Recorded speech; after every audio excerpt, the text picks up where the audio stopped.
만나서 반갑습니다. 이렇게 제가 교회 단상은 아니지만 교회 이렇게 앞에서 설교를 해본 게 정말 오랜만인 것 같습니다. 제가 주일 어, 교회 사역을 하지 않아서 제가 주중에 대학생들을 대상으로 사역을 하니까 대학생들은 이런 단상, 이런 교회가 아니라 회관, 저희 회관이 있어요. 그 회관에서 모이고 주로 이런 공연 때와 이렇게 예배를 드리는데 어쨌든 저희 회관도 작고 해서 거의 온라인으로 예배를 드리지 이렇게 많은 숫자가 예배를 제가 들어본 게 정말 너무 오래됐어요. 사실은 오늘 오면서도 또 이게 어제 밤에도 제가 생각을 하면서 좋더라고요. 앞에서 설교할 수 있는 자리가 있다라는 게 너무 좋고 너무 그립고 이 좋은 기회를 정신 목사님 주셔서 또 감사하다고 말씀드리고 있습니다. 정신 목사님과는 저는 교회 선교회라는 대학생 선교단체에서 간사로 활동하고 있습니다. 그러니까 대학생들을 만나고 그들에게 복음을 전하고 또 성경 공부하고 그런 곳이라고 생각하시면 되고요. 정조식 담임 목사님과는 이전 교회에서 제가 10년 동안 사역을 같이 했습니다. 같이 협력해서 사역했다라기보다 한 교회에서 어, 우리 담임 목사님은 이제 거기에서 여러 가지 성도들과 또 여러 가지 부목사님으로서 일들을 감당하셨고 저는 청년들만 대상으로 이렇게 사역을 했는데 함께 지낸 시간이 10년이었어요. 그리고 이제 얼마 전에 목사님께서 저한테 연락을 주셔서 와서 좀 할 수 있겠냐라고 물었을 때 사실은 저는 어디든 요청이 오면 가거든요.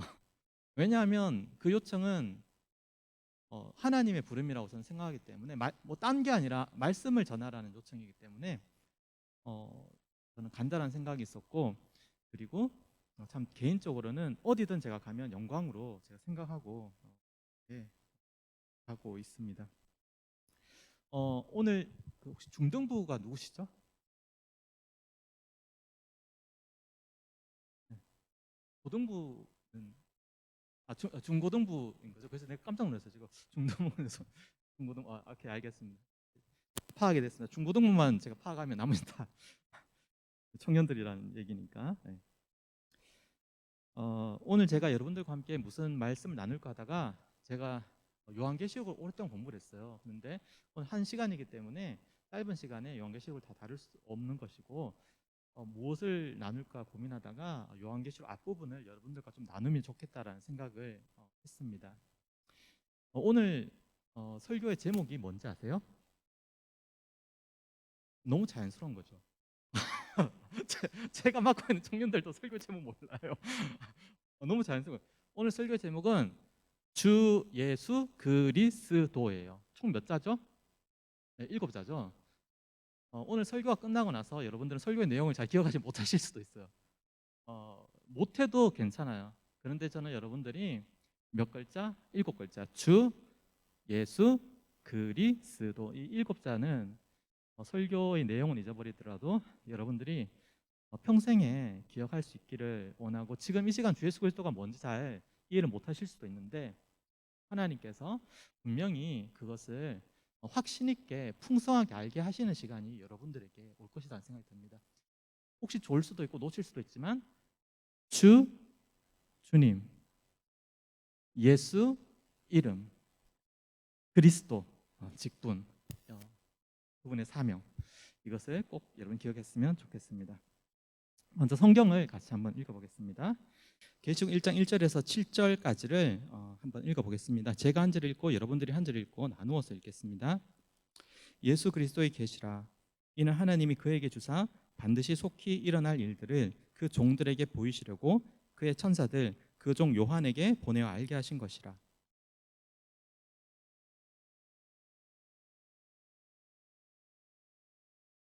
이 예언의 말씀을 읽는 자와 듣는 자와 그 가운데 기록한 것을 지키는 자는 복이 있나니 때가 가까움이라.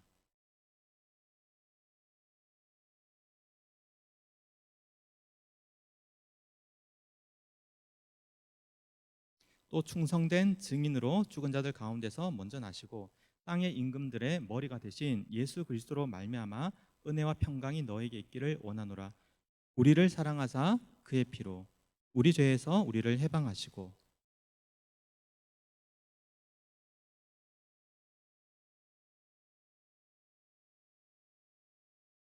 7절은 같이 읽겠습니다. 볼지어다 그가 구름을 타고 오시리라. 각 사람의 눈이 그를 보겠고 그를 찌른 자들도 볼 것이요 땅에 있는 모든 족속이 그로 말미암아 애곡하리니 그러하리라. 아멘. 네. 작년 한 해 저희는 코로나라는 이전에 겪어보지 못한 상황을 1년 동안 보냈고 지금도 그 상황이 진행 중입니다. 제가 아는 분들 가운데는 태권도장을 운영하는 분이 계세요. 우리 정주식 담임 목사님도 아시는 분인데, 또 중고등학생 학원을 운영하는 분도 계시고 영어 어학원을 운영하는 분도 계시고 식당을 운영하는 분도 계시고 제주도에 우도에 엄청 큰 카페를 운영하는 분도 있고, 또 옷을 판매하는 의류 사업을 하는 분도 있고 지하철역에서 호두과자를 판매하는 분도 있어요.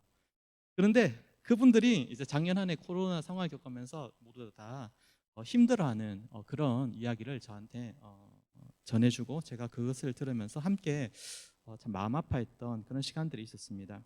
또 제 아내의 언니의 딸, 처형의 딸인데 아내의 언니의 딸이 작년에 고3이었어요. 고3이었는데 작년에 고3들이 거의 학교를 못 가니까 입시 준비하면서 너무 힘들었던 거예요. 그래서 이제 그 아이도 올해 그냥 한 해 더 공부하겠다고 재수를 결정하기도 했고, 제가 이전 교회 알고 지냈던 예림이도 작년에 신입생인데, 작년에 신입생들이 정말 20학번들이 정말 안타까운 학번이거든요. 대학생 뭐 신입생 환영회도 없고 거의 뭐 가면 이성도 만나고 같이 먹고 이런 시간들이 있어야 되는데 그런 거 전혀 없이 이따가 조이 모임에 20학번 학생들이 와서 여기 오니까 뭐 이렇게 누나들도 만나고 언니 오빠들도 만나고 이제 대학 생활을 하는 것 같다라고 이야기를 할 정도로 작년이 참 모두에게 힘들었던 시간이었던 것 같습니다.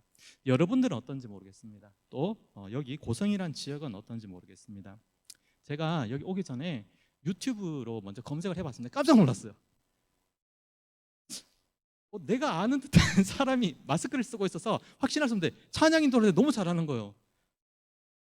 예훈이가 찬양 인도를 너무 자연스럽게 익숙하게 해서 전도사님 긴장되시겠다 이런 생각이 들 정도. 그전엔 보니까 전도사님이 또 이렇게 인도를 하셨더라고요. 근데 최근에 영상을 보니까 예훈이가 너무 잘하고, 앞에 싱어 2명이랑 제가 봤던 영상에서 건반 2명이랑 드럼이랑 다 같이 하는데 너무 잘하더라고요. 근데 거기에 예림이도 있었던 거죠. 근데 그건 예림이인 줄도 몰랐어요. 저는 오늘 보고서야 아가씨가 되었구나 이렇게 생각했습니다. 하여튼 여기서 여러분들이 그렇게 함께 찬양하는 것도 좋아하고 또 함께 모이고 함께 이렇게 활동하는 그런 모습들을 보니까, 또 유튜브로 그런 예배의 모습들을 보면서 저도 참 감사한 마음을 느낄 수가 있었습니다. 오늘 우리가 읽은 이 계시록의 편지를 전달받은 교회 상황은 어떨까요? 이 당시는 코로나 상황은 아니었어요. 그런데 마치 코로나 때 집안에, 감금은 아니지만 집안에 갇혀 있고 딴 데 나가기 힘들고 다른 사람들 만나기 힘든 것처럼 이때는 코로나가 아니라 황제가 얘기를 했어요. 황제가 예수 믿으면 안 된다 라는 정도가 아니라 예수 믿으면 고문하고 예수 믿으면 이제 처형까지 해버리니까, 그러니까 믿는다로 얘기하면 죽어야 돼요. 그러니까 코로나 상황은 아니었고 황제의 명령 때문에 국가가 억압을 하니까 사람들이 카타콤이라 불리는 지하의 동굴에 들어가서 생활하게 됐는데, 어떤 사람은 그냥 한평생 그냥 카타콤이라는 어두운 지하 동굴에서 평생을 살다 그렇게 죽기도 하는 거예요. 코로나가 아니라 황제의 명령 때문에 자유롭게 예수를 믿을 수가 없어서. 만약 여러분들이 당시에 있었다면 어땠을까요? 당시의 상황이라면 누가 교회를, 아니면 지금 상황에서 누가 교회를 다니는데 박해를 한다, 못 다니게 한다 하면 여러분도 어떨까요? 잘 됐네, 땡큐. 그런, 아니면 가야 되는데 이런 잘 됐네 땡큐 아닐 것 같은데, 그죠? 공부를 하고 또 진학을 준비하고 또 취업을 준비하고 진로를 고민하고 일을 하면서 여러분들에게 가장 소망이 되는 소식, 정말 내가 이 소식 들었으면 좋겠다, 이거 내가 홈페이지에서 확인했으면 좋겠다, 내 이름 딱 떠 있는 거, 그리고 연락을 받았으면 좋겠다 하는 그런 어떤 소식이 있다면 뭡니까? 원하는 학교에 들어가는 거, 원하는 회사에 합격하는 거, 아니면 그 매출이 상승하거나 연봉이 인상되거나, 또 뭔 얘기 같으면 연애? 연애도 감이 별로 없나요? 알고 조금 더 나서 결혼? 이런 부분들이 여러분들에게 뭔가 힘이 되는 소망이 될 수 있을까요? 저는 그런 것들은 가변적인 것일 수 있고 조건적인 것일 수 있잖아요. 상황에 따라 다른 케이스로 나에게 적용될 수 있잖아요. 저는 올해 여러분들에게 가장 확실한 소식 한 가지는 주 예수 그리스도, 이 소식을 말씀드리고 싶어요. 왜냐하면 이거는 찌라시라는 단어를 내가 썼다가 지웠는데 또 찌라시를 얘기했는데, 그런 찌라시가 아니고 그런 어떤 소문이 아니에요. 이거는 누가 얘기하냐 그러면은 이 계시록의 첫 장은 어떻게 시작됩니까? 주 예수 그리스도의 계시라라고 그렇게 적혀져 있죠. 그러니까 한글 성경, 주는 없네요. 한글 성경 자체가 예수 그리스도의 계시라라고 이렇게 시작되는데, 한글 성경 자체가 요한계시록 예수 그리스도로 시작돼요. 그런데 그 원어를 보면은 아포칼립시스가 예언이라는 말이에요. 예언이란 말이 먼저 있어요. 아포칼립시스, 예수 그리스도 순서가 이래요. 그러니까 계시록의 첫 장을 딱 펼쳤을 때 헬라어가 아포칼립시스, 예수 그리스도. 이거는 예언인데 누구의 예언이냐? 돌고 도는 소문이 아니에요. 누가 전해준 이야기도 아니에요. 이것은 하나님 나라 차원에서 우리나라 국가가 발표한다 그러면 좀 공신력 있잖아요. 우리나라 국가가 발표하는 것 그 이상의 공신력이 있는 하나님 나라 차원에서 예수 그리스도께서 우리에게 말씀하시는 소식이라는 거죠. 그래서 저는 사실 계시록의 7절까지 읽었지만 여러분들이 2절부터 7절까지 모르고 1절의 앞부분만 여러분들의 것으로 고백하고 삼을 수만 있어도 저는 여러분들의 인생인 후회 없는 인생이라고 생각해요. 예수 그리스도의 계시, 가장 확실한 소식이 누구에게 있느냐? 가장 확실한 소망의 소식을 누가 줄 수 있느냐? 그분은 주님 예수 그리스도시다. 내가 그분 잘 모르지만 목사님이 그렇게 얘기하더라. 내가 그분 잘 모르는데 성경에 계시록 1장 1절이 그렇게 기록되어 있더라. 그래서 나는 믿고 한번 그렇게 알아가 보려고, 그래서 믿고 나는 그렇게 한번 살아보기를 시작해 보려고, 이렇게까지만 여러분들이 마음을 먹어도 저는 충분하다라고 생각됩니다.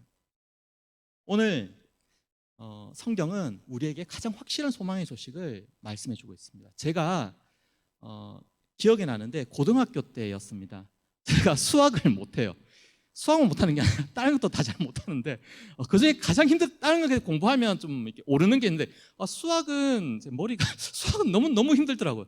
그래서 수학을 제가 밤에도 공부하고 새벽까지 공부했는데 도저히 너무 힘든 거예요. 근데 수학 시험 당일이었어요. 이제 시험을 치러 가야 되잖아요. 학생인데, 고등학생인데. 이제 너무 불안한 거예요. 너무 마음이 걱정이 되는 거예요. 그래서 어떡하지 하다가 이렇게 문을 딱 열고 딱 나가는데 마음에 그런 마음이 딱 들더라고요. 어떤 마음이 드느냐 그러면은 이제 당신은 제가 하나님께서 나에게 주신 마음이라고 그렇게 고백을 했어요. 지금도 그렇게 고백하고 있는데 어떤 소리가 들렸다는 건 아니고요. 저한테 걱정하지 말라는 음성이, 그러니까 귀로 들린 건 아니었지만 이게 인식이 됐어요. 그러니까 제가 수학 시험이 오늘 당일인데 어제 수학 시험을 공부하는데도 너무 힘든 거예요. 잘 못하겠는 거예요. 근데 현관문을 딱 나서는데 걱정하지 말아라, 염려하지 말아라는 그 음성이 내게 전달이 되고 그 순식간에 그 마음이 평안이 찾아오더라고요. 수학 시험 어떻게 됐을까요? 잘 못 봤죠.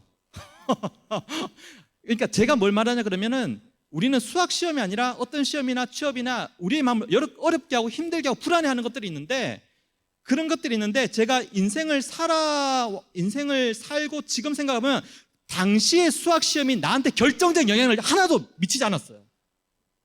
그런데 당시에는 나한테 그게 너무 크다는 거죠. 당시에는 그걸 못 치면 내 인생 실패할 것 같아요. 그런데 지금 내가 살아보니까 그 수학 시험을 내 생각보다 잘 못 본 것이 결코 지금 나에게 있어서 아무런 문제가 되지 않아요. 여러분들도 동일하다고 생각해요. 공부를 하면서, 진학을 준비하면서, 진로를 준비하면서, 취업을 준비하면서, 일을 하면서 지금은 내게 이게 문제가 너무 커요. 어려워요. 염려가 돼요. 불안해요. 그게 전 자연스럽고 정상일 수 있다고 생각합니다. 하지만 진실은 아니에요. 오늘 계시록 1장은 우리의 소망이 예수 그리스도의 계시라, 아포칼립시스, 예수 그리스도, 주 예수 그리스도의 계시, 소식, 말씀, 이것을 넘어가는 어떤 강력한 선언도, 보장도, 사실도, 약속도, 소망도 없어요.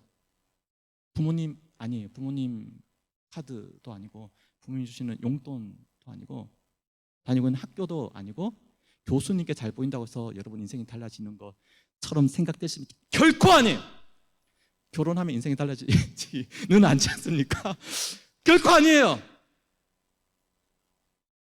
살아 있을 때뿐 아니라 죽어서도 우리의 전 존재와 전 영혼을 책임지고 소망 가운데 이끌 수 있는 분은 예수 그리스도 한 분이십니다. 이것을 오늘 요한은 우리에게 심지어 약속으로까지 이야기를 해주시는 거예요. 그것이 바로 계시록 1장 3절을 읽어볼까요? 계시록 1장 3절을 한번 읽어봅시다. 같이 읽어보겠습니다. 시작.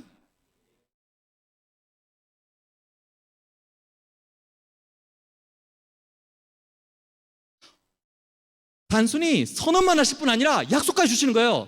어떤 자? 읽는 자, 듣는 자, 지키는 자. 뭐가 있다? 복이 있다라고까지 분명하게 약속으로 우리에게 약속해 주시는 거예요. 우리에게 선언해 주시는 거예요. 단순히 확실한 소망이다라고 선언만 하시는 것이 아니라 이 말씀을 붙드는 사람은 복되다라고 분명하게 계시록은 우리에게 약속하는 거예요. 말씀을 읽는 자와 듣는 자와 그 가운데 기록한 모든 것을 지키는 자는 복이 있다. 현대는 코로나 상황이잖아요. 이런 코로나 상황인데 복이 있을까요? 코로나 내내 가게 문을 닫는 이들이 있잖아요. 매출이 잘 올라가지 않는 곳들이 있잖아요. 또 취업이 더 어렵게 되는 청년들도 있잖아요. 학교를 제대로 가지 못해 힘들어하는 학생들도 있잖아요. 학교를 가지 못해 힘들어하면 더 좋은 건가요? 그런 학생들도 있잖아요. 그런데 3절은 이야기를 하는 거죠. 이 말씀을 듣고 읽고 지키는 자가 복되다. 분명하게 우리에게 약속해 주고 있습니다. 왜 성경은 우리에게 이 말씀을 듣고 읽고 지키는 자가 복되다라고 얘기를 우리에게 하고 있을까요? 저는 그 이유를 5절에서 발견할 수 있다고 생각합니다. 5절을 같이 한번 읽어보겠습니다. 5절 같이 한번 읽어볼까요? 시작.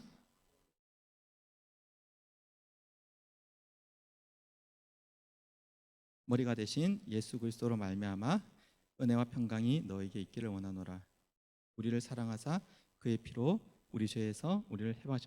읽을 때 느낌이 어떠셨어요? 그냥 읽으셨죠? 근데 여기에 저는 한번 끈을 읽는 게 필요하다고 생각합니다. 어디서 끊으려 그러면은 은혜와 평강이 너에게 있기를 원하노라 했죠. 그리고 나서 시작된 단어가 우리를 사랑하사. 우리는 너무 쉽게 그냥 이 단어를 읽어버리고 그냥 지나쳐 버리는데 전 여기에서 감동이 되더라고요. 우리를 사랑하사 하고 바로 그 다음 시작되는 단어가 그의 피로 우리 죄에서 우리를 해방하시고인데 읽지를 못하겠더라고요. 저는 이 5절을 읽을 때 우리를 사랑하사라는 부분을 읽을 때 딱 멈추게 되대요. 이게 너무 크다라는 거죠. 말씀을 주시고 예수님이 소망이 되신다는 선언이 우리에게 듣고 지켜갈 때 복이 될 뿐 아니라 이것이 왜 그런가를 곰곰이 생각해 보는데 다른 이유가 아니라 하나님이 우리를 사랑하셨기 때문이구나. 저는 이것이 우리에게 복을 주시고 확실한 소망 가운데 우리를 인도하시는 하나님의 가장 큰 이유가 무엇인가라고 생각할 때, 질문할 때 하나님이 우리를 사랑하사, 이 부분이라고 생각합니다. 도대체 왜 예수님 우리를 그렇게 사랑한단 말인가? 예수님의 정체가 뭐죠? 어부입니까? 어부 아니죠. 다른 제자들이 어부였죠. 예수님 뭐죠? 목수입니까? 목수인데 인싸 목수입니까? 말 좀 잘하고 능력 있는 그런 목수입니까? 예수님 뭐죠? 선생입니까? 교수님입니까? 아니면 예수님이 가진 게 별로 없었잖아요. 현대로 얘기하면 이제 무소유자, 그러니까 미니멀리스트. 예수님입니까? 예수님 누구죠? 예수님은 누구시죠? 어떤 분이죠? 십자가에서 죽으셨네? 그럼 예수님이 죄인인가요? 십자가에 죽으시니까 예수님은 사형수인가요? 예수님 누구시죠? 누구세요, 예수님이? 신. 오늘 성경은 예수님 누구라고 얘기하죠? 바로 그 다음 절에 나오고 있습니다. 자, 5절 그 앞부분을 보시면 우리가 우리를 사랑하사 이렇게 얘기를 하는데 도대체 그분이 누구신데 그런 분이신가? 바로 그 앞을 보시면 어떻게 되어 있죠? 5절에 그리고 또 4절부터 제가 읽으면서 좀 설명을 드리겠습니다. 보시면 4절에 이제도 계시고 전에도 계시고 장차 오시린 누구죠? 바로 성부 하나님이에요. 그러면 그의 보좌 앞에 있는 7명은 누구죠? 성령 하나님이에요. 잘 모를 수 있어요. 성부 하나님과 성령 하나님은. 그런데 세 번째 분은 누구시죠? 5절에 충성된 증인으로 죽은 자들 가운데서 먼저 나신 분 누구예요? 죽음에서 부활하신 분이 누구겠어요? 그러면서 땅의 임금들의 머리가 되신 누구? 예수 그리스도. 목수가 아니에요. 인사 목수도 아니에요. 미니멀리스트 아니에요. 애주가 아니에요. 사람들 사랑하는, 사람들 그냥 좋아하는 그런 사람들 아니에요. 그런 사람이 아니었어요. 누구라고요? 5절에 충성된 증인으로 죽은 자들 가운데서 먼저 나시고 땅의 임금들의 머리가 되신 예수 그리스도. 5절을 있는 그 내용의 단어들을 한번 여러분들이 주목할 수 있기를 바랍니다. 예수님을 묘사할 때 어떻게 묘사하죠? 첫째는 증인으로 묘사해요. 증인. 복음과 하나님 나라를 오로지 증거합니다. 죽음도 굴복하지 않죠. 두 번째, 예수님을 또 수식할 때 쓰는 용어가 충성이죠. 충성.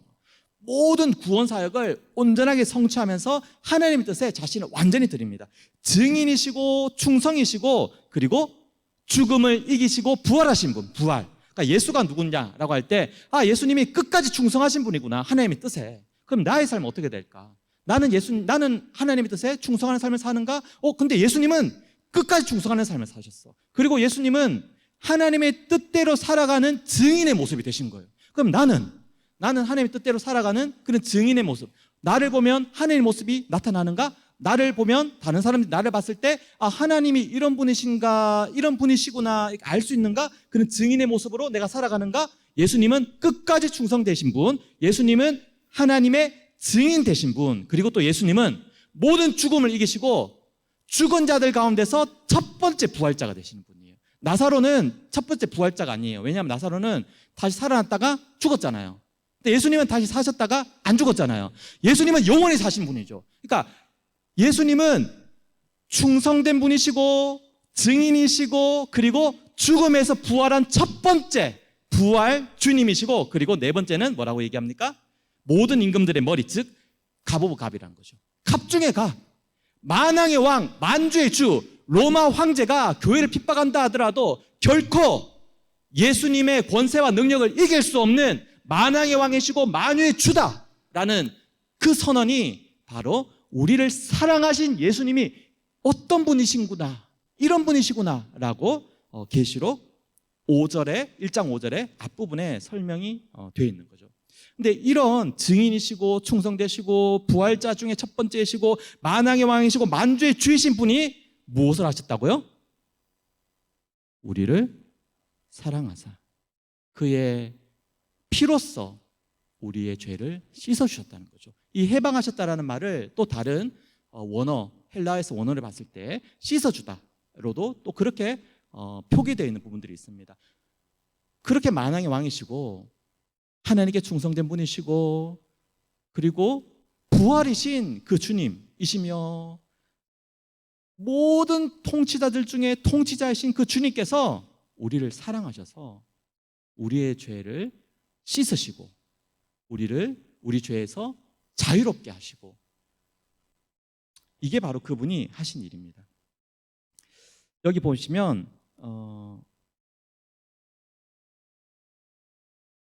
그의 피로라는 표현이 있죠. 그의 피로 우리 죄에서 우리를 해방하시고라는 표현이 있습니다. 피를 흘려본 적 있으십니까? 그래서 다치면 뭐 피가 날 수가 있겠죠. 근데 그런 피 말고 내가 손해를 감수하는, 내가 기꺼이 내 출혈, 내 손해를 감수하고 다른 사람의 이익을 위해서 그렇게 행동해 본 적 있나요? 그런 출혈을 해본 적 있나요? 보통 그렇게 안 하죠. 왜냐하면 내가 소중하니까. 그래서 보통 그렇게까지 가기 전에 손절을 하죠. 그리고 뭐 연애하는 사이에서 헤어진다 하더라도 요즘은 말도 잘 안 하죠. 톡상으로 그냥 통보하고 그런 식으로 하죠. 그런데 예수님이 보여준 모습은 손해 같은 모습인데, 그러니까 우리를 사랑하시고 우리에게 아낌없이 자신을 주심에도 불구하고 우리는 그렇게 하나님을 따르지 않는 모습을 보이잖아요. 그럼에도 불구하고 그분은 피를 흘리셨다는 거죠. 그럼에도 불구하고 그분은 우리 죄에서 씻어주시기 위해서 자신의 피로 우리를 자유롭게 해줬다는 거죠. 다른 것이 아니라 그분의 피로 우리를 자유롭게, 다른 것이 아니라 그분의 피로 우리를 씻어주셨다는 거죠. 예수님의 피 흘림, 저는 이 피라는 단어를 좀 주목해 봤습니다. 정말 기꺼이 출혈을 감수해 주신 거죠. 우리를 위해서 십자가에서 모든 피를 쏟으신 거죠. 왜? 우리를 사랑하시기 때문에.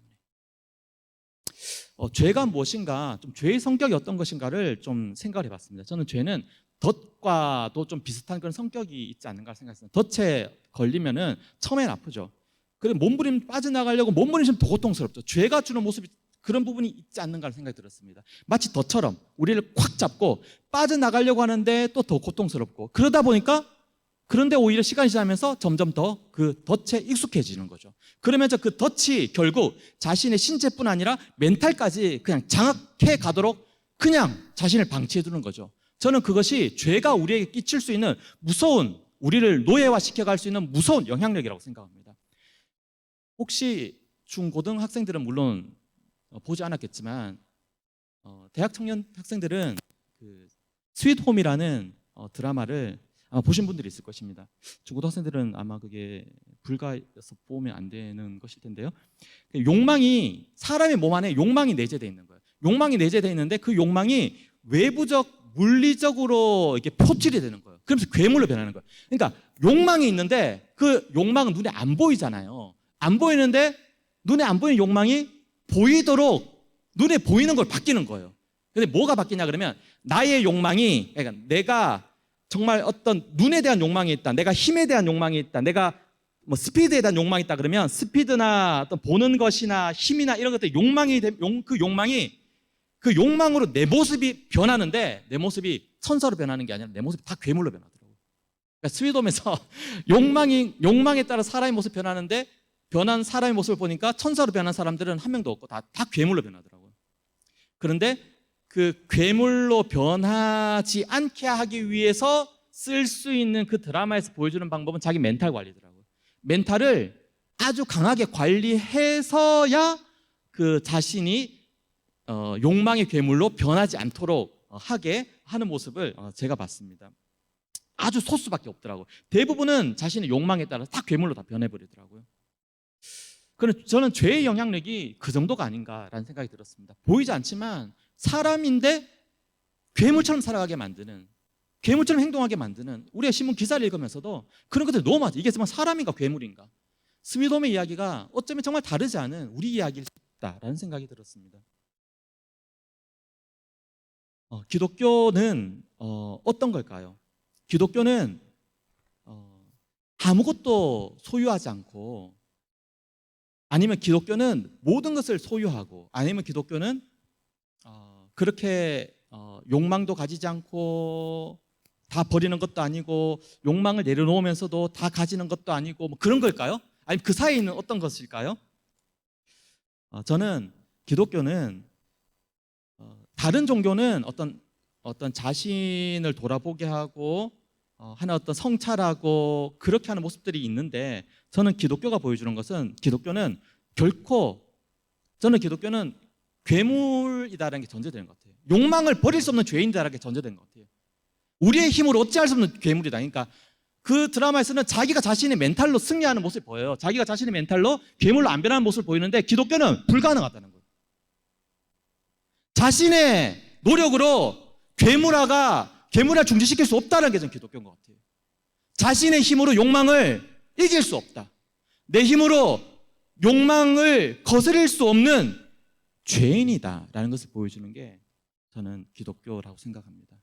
그래서 우리를 사랑하셔서 그분이 하신 일이 다른 사람을 죽이거나 다른 피가 아니라 자신의 피로 그 욕망의 가장 근원인 우리의 죄를 씻어주신 것입니다. 사랑한다면은 그 사람에게 뭘 줄까요? 돈 줄까요? 그 사람을 생각할 진짜 가장 필요한 걸 주시겠잖아요. 예수님 우리 사랑한다고 해서 가장 필요한 것, 이 사람은 욕망대로 죄대로 계속 끌려가서 결국 그렇게 죄의 노예화, 덫에 걸린 것처럼 그렇게 살아가는 거죠. 예수님 봤을 때 내가 사랑하는 사람들인데 내가 이 사람을 위해서 뭘 할까? 정말 이들에게 가장 필요한 것이 무엇일까? 라는 생각했을 때 이 욕망의 늪에서, 이 죄의 덫에서 이들을 씻어주자, 이들을 풀어주자, 정말 자유롭게 해주자. 그래서 그 주님이 하신 행동이 오직 그의 피로 우리를 씻어주신 것, 오직 그의 피로 우리를 해방하신 것, 자유롭게 하신 것이라고 사도는 우리에게 성경을 통해서 이야기를 하고 있습니다. 야고보서 1장 15절에 욕심이 잉태한 즉 죄를 낳고 죄가 장승한 즉 사망을 낳느니라고 이미 선언했습니다. 로마서 3장 23절에 모든 사람이 다 범죄했다, 하나님의 영광에 아무도 이를 수 없다 선언했습니다. 무엇이 죄입니까? 법무부의 규정이 죄입니까? 사법부의 규정이 죄입니까? 국회의 입법이 그 모든 법의 기준이 되는 겁니까? 대법원장의 판단이 기준이 됩니까? 아니면 내가 생각해서 좋은 거면 선한 겁니까? 내가 생각해서 안 좋은 거면은 죄입니까? 내가 생각해서 얘 싫으면 얘는 죄인입니까? 내가 생각해서 얘 좋으면 얘는 죄인이 아니고 죄에 대한 감각이 여러분 없을 수도 있겠네요. 얘는 뭐 좋은 사람이고 얘는 나쁜 사람이고 그게 내 생각입니까? 아니면 얘가 나를 생각할 수 있죠. 얘가 나한테 얘기하는 거. 넌 좋은 애야. 아 그래 나 좋은 애. 미친 겁니까? 그렇게 살면 안 되죠. 얘 나 좋은 애. 그래 나 좋은 애인가 봐. 다른 사람이 나한테 얘기해. 너는 안 좋아. 아 그래 나 안 좋구나. 죄를 규정하고 좋고 싫고 나쁘고 그걸 규정하는 게 다른 사람입니까? 아니면 남입니까? 아니면 다수죠. 다수가 사회가 얘기해요. 사회가 이건 안 된다, 이건 죄다 그러면 죄입니까? 아니에요. 사회가 이건 정말 해야 된다, 이건 의로운 행동이다 그러면 의입니까? 저는 그것도 아니라고 생각합니다. 그래서 사회가 한 행동이 예수님을 십자가에 죽인 거였잖아요. 예수님은 다수가 예수님을 죄인이라고 얘기했잖아요. 다수가 예수님이 십자가에 죽는 게 의로운 행동이라고 생각했잖아요. 다수의 결정도 의와 죄의 기준이 아니에요. 성경은 모든 사람이 죄와 욕망을 이길 수 없는 상태로 태어났다라고 우리에게 이미 이야기를 하고 있습니다. 성경은 하나님을 인정하지 않는 태도가 죄라고 얘기를 해요. 하나님을 떠나서 자기 마음대로 살고 싶은 그 욕망과 마음과 행동 자체가 죄라는 거예요. 하나님이 없으면 죄라고 성경은 얘기합니다. 하나님을 떠난 인간의 모습 자체가 죄라고 이야기합니다. 다른 거예요. 누가 얘기했거나 다수가 얘기하는 게 아니라 하나님을 인정하지 않는 태도가 죄, 하나님을 인정하지 않고 살아가는 태도가 죄, 하나님의 말씀을 따르지 않고 살아가는 태도가 죄라고 성경은 말하고 있습니다. 그래서 계시로 말하는 거죠. 말씀을 듣고 읽는 자가 복되다라고 합니다. 지금뿐 아니라 영원히 복되다는 거죠. 잠깐 복되네, 오늘 하루 복되네, 말씀을 듣는 예배하는 이 40분, 1시간, 2시간 복되네. 2시간까지 안 가죠 제가. 저도 아니에요. 그건 사기죠. 그건 마약이죠. 아니에요. 예수님이 그런 분이 아닙니다. 그런 나았다 땡겼다 하는 분이 아니에요. 영원히. 왜냐하면 그분은 신실하시기 때문에. 오늘 좋았다가 내일 등을 돌려 그런 분이 아니에요.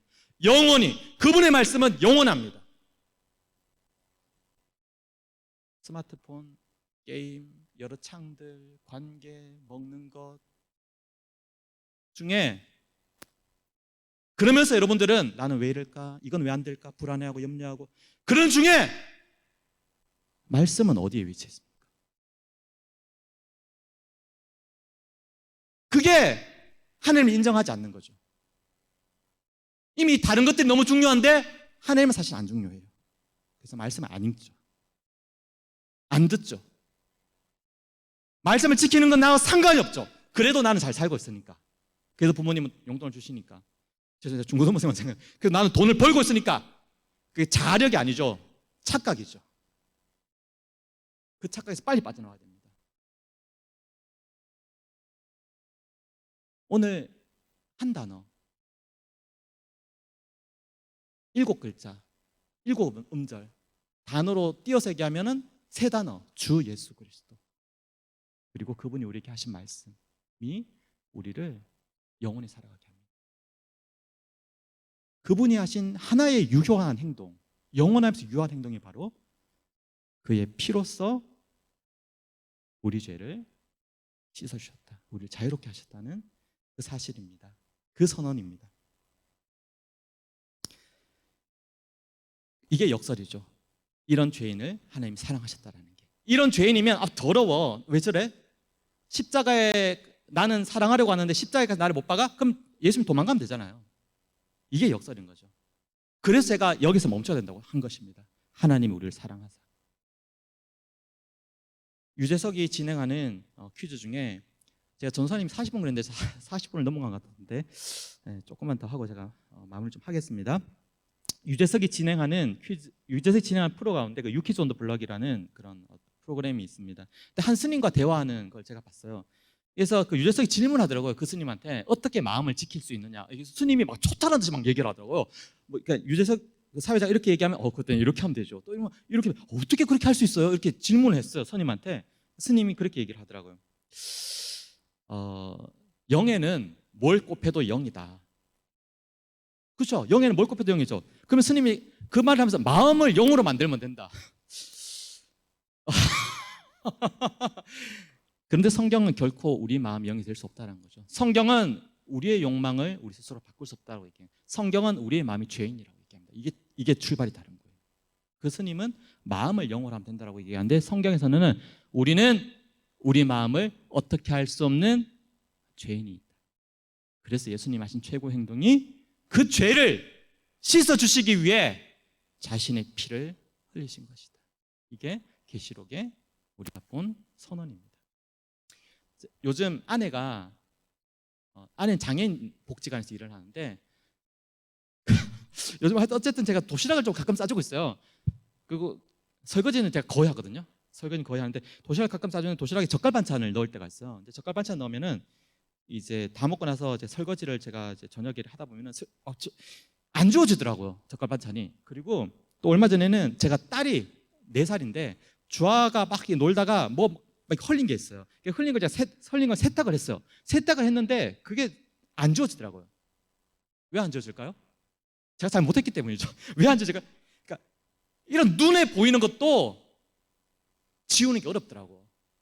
눈에 안 보이는 마음은 누가 책임집니까? 이 마음은 부모님이 책임지겠습니까? 이 마음은 여친이나 남친이 책임지겠습니까? 이 마음은 누가 책임지겠습니까? 눈에 보이는 것도 씻기 어려운데, 눈에 보이는 오염도 씻어내기 어려운데, 눈에 보이지 않는 마음의 오염은, 눈에 보이지 않는 마음은 주님밖에 없습니다.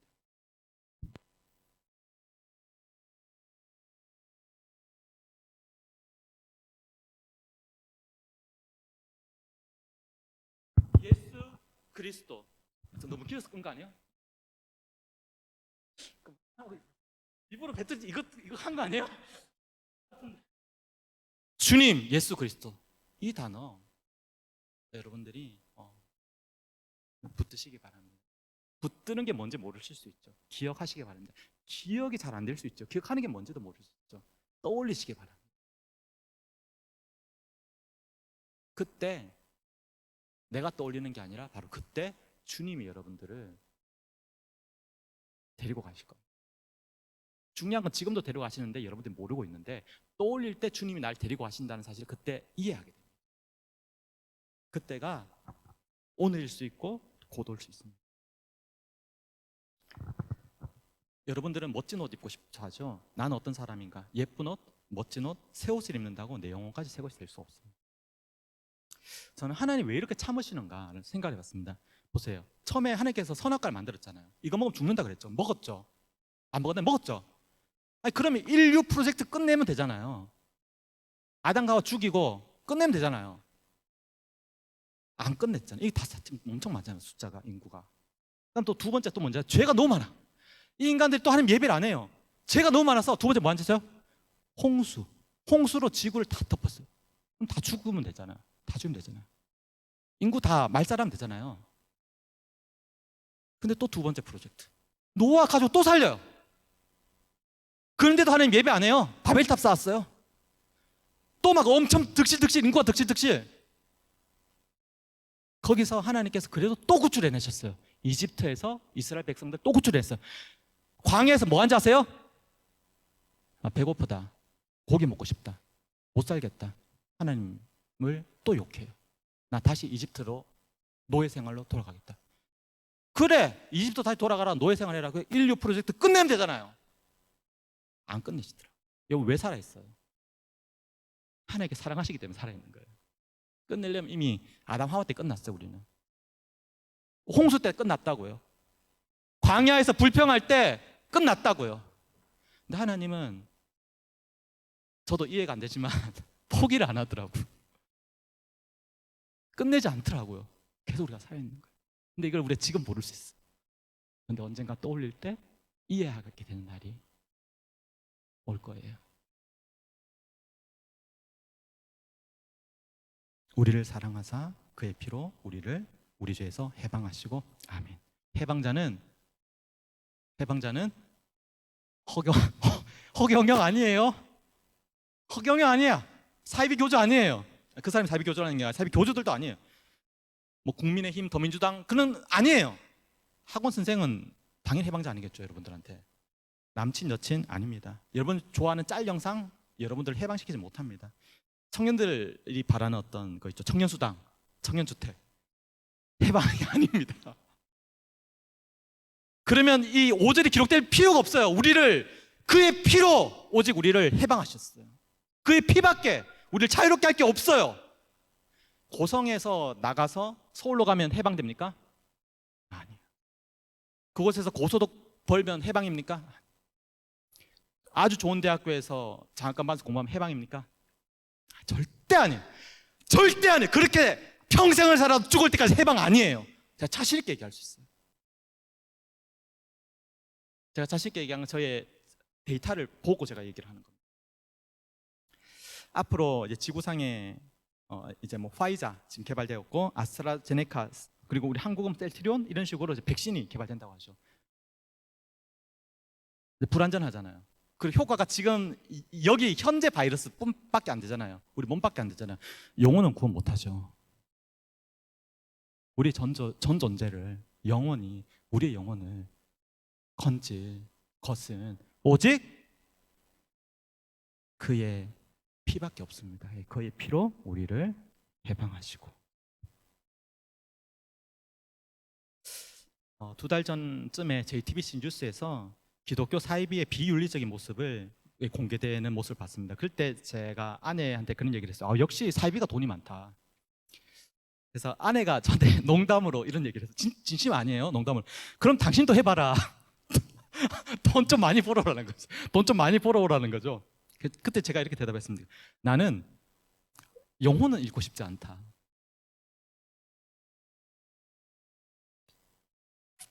오직 우리를 건지시고 영혼을 살리시고 죽은 몸도 다시 살리시는 소망은 우리 위에 죽으시고 우리 위에 다시 사신 주 예수 그리스도밖에 없습니다.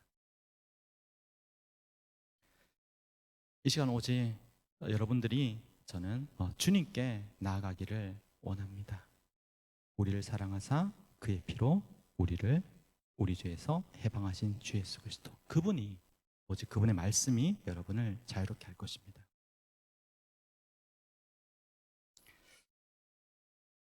같이 우리 함께 기도하기를 원합니다.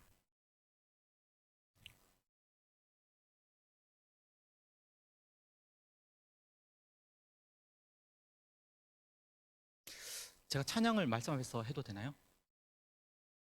네, 전사님 하시죠. 전 기도하겠습니다. 제가 여러분들과 오늘 좀 긴 시간을 나누었습니다. 전도사님이 저한테 뭐 얘기하신 부분이 있긴 했지만, 저는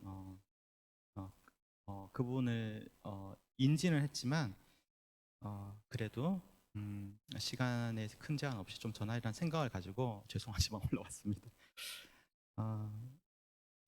저는 오늘 여러분들과 지금까지 말씀을 나눴는데 저는 이때까지 그렇게 살아왔어요. 그렇게 믿어왔고 지금까지 살고 있고 앞으로도 그렇게 믿고 살려고 합니다. 여러분들은 어떻게 하시겠습니까? 이 시간 같이 기도하기 전에 제가 기도하고 그리고 전사님 나오셔서 기도 인도해 주시면 될 것 같습니다. 하나님 감사합니다. 어쩌면 긴 시간이고 근데 우리가 워낙 성경을 평소에도 안 봐서 이 시간도 점점 줄어들고 예배 시간도 점점 줄어들고 같이 기도하는 시간도 점점 줄어들고 불안한 상황 때문이라는 거를 서로 이야기를 하면서 교회 오는 것도 점점 줄어들고 개인의 삶에서도 예수님이 나의 주님이시고